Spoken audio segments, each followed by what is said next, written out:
Good afternoon, blessed people. Ang topic last Sunday sa church namin is God concerned about you. God is concerned about you and alam niya kung anong pinagdadaanan mo. Ang kailangan mo lang is mag-surrender sa Kanya at magtiwala sa mga sinasabi niya. At napaka-importante po na magbasa ng Word of God. Hindi ko sinasabi na huwag kang maniwala sa mga pastor mo. Hindi ko sinasabi na huwag kang maniwala sa mga napapakinggan mo about Word of God. Ginagamit yan ng Lord. But para mas makadiscern ka ng mas maayos, you need to read the Word of God. Kasi, kapag hawak mo tong Bible mo, automatic si Jesus ang kausap mo because the Word of God is si Jesus. So, kaya sinabi ni Paul na we have the mind of Christ. Kailangan natin puniin ang mind natin ng Word of God. Paano natin mapupuno ng Word of God ang mind natin kung hindi tayo nagbabasa ng Bible? 'Di ba? Common sense lang po yun.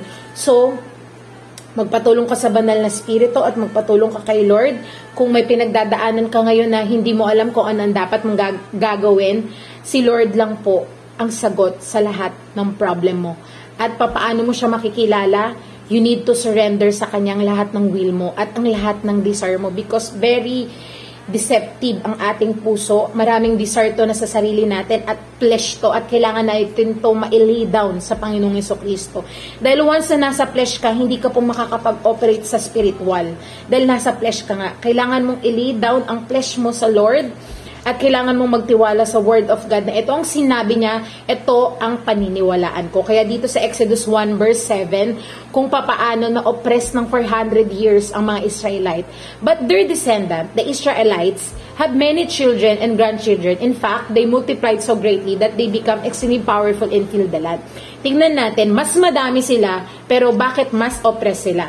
Sa verse 1 hanggang 11, eventually, a new king came to power in Egypt who know nothing about Joseph. Kasi dati si Joseph ang namamahala doon. Diba sa Egyptian, nung si Joseph yung namamahala, sa kanya binigay ang kapangyarihan noon at yung mga kapatid niya pinatawan niya at that time. Pero namatay na kasi si Joseph noon at that time.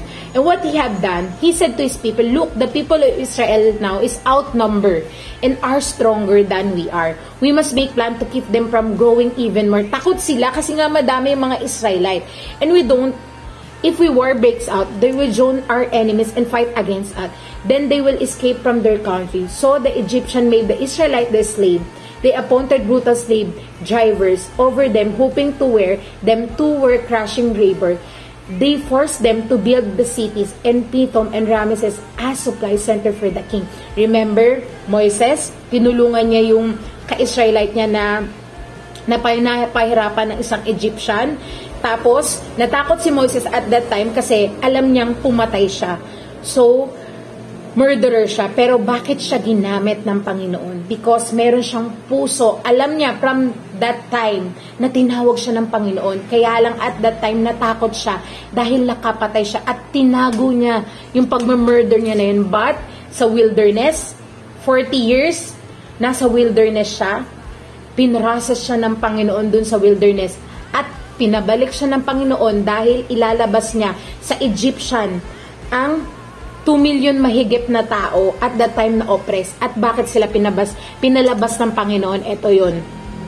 Because sa verse 23, sa Exodus 2:23-24, years passed, the king Egypt died. So wala nang problema sa king at that time. Ito yung kinakatakutan ni Moises. Kaya at that time, pinapabalik na siya ng Panginoon dito.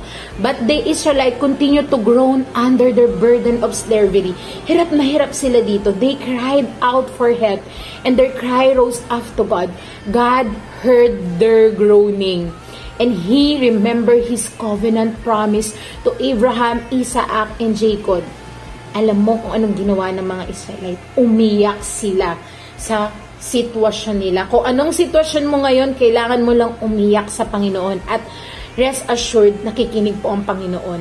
Alam mo kasi, meron kasi tayong mga taong, dahil nga nasa flesh tayo, yung ma-pride tayo at alam natin, kaya natin. Pero, wag din natin kaya nang wala ang Panginoon sa araw-araw na everyday na buhay natin. Hindi natin kaya na hindi tayo humihingi. Dahil sa araw-araw na buhay natin, iba-iba yung sitwasyon natin eh.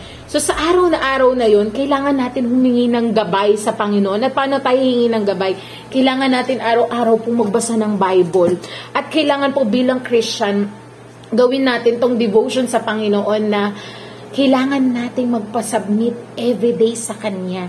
Kailangan natin humingi ng tulong sa Kanya. Kasi kapag nilidown po natin ang buhay natin sa Kanya, ibig sabihin na it's no longer I will live, but Christ live in us.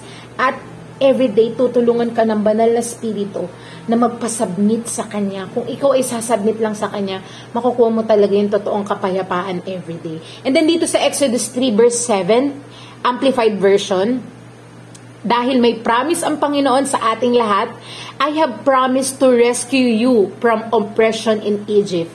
I will lead you to a land flowing with milk and honey, the land where that's Canaanites, Hittites, Amorites, Perizzites, Hivites, and Jebusites now live. Ibig sabihin, may pangako sa'yo na magandang buhay ang Lord. Bakit ba nananatili ka sa dating ikaw, sa dating makasalanan ka?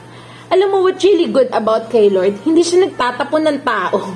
Mahal niya lahat, no? Bumalik ka lang sa Kanya. At sinabi niya dito sa Exodus 6 verse 5, and I have also heard groaning the children, inulit niya, of Israel, whom the Egyptian keep in bondage, and I have remembered my covenant.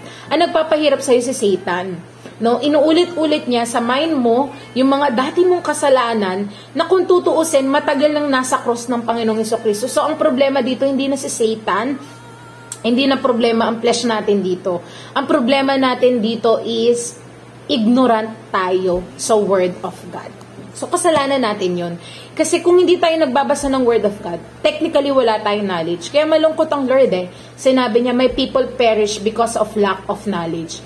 So, kung meron nagsasalita sa iyo ngayon ng Word of God, kung ayaw maniwala, okay, iintindihin kita kasi lahat tayo may appointed time.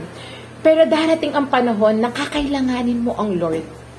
So kung kakailanganin mo ang Lord, ngayon pa lang, I encourage you na magbasa ka ng Word of God dahil dito maliliwanagan ka. At walang ibang tao, you and God, ang dalawa lang na nag-uusap at mas maiintindihan mo siya kung magkakaroon ka ng totoong relationship sa Kanya.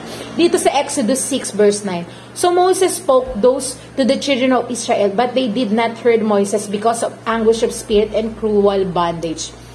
So si Moises ginagamit na ng Panginoon sa pamamagitan ng mga plagues. So may 10 plagues doon. And the last plagues is mamamatay yung firstborn. Kaya pumayag na yung Pharaoh na umalis na yung mga Israelite at that time kasi at that time namatay na yung anak niyang panganay. At ito, sa Exodus 10 verse 7, at ito ang revelation sa sitwasyon mo ngayon. Then Pharaoh's servant said to him, how long shall this man be a snare to us? Let them men go. Paalisin niyo na yung mga Israelite that they may serve the Lord their God para makapag-serve na sila sa Diyos nila na buhay.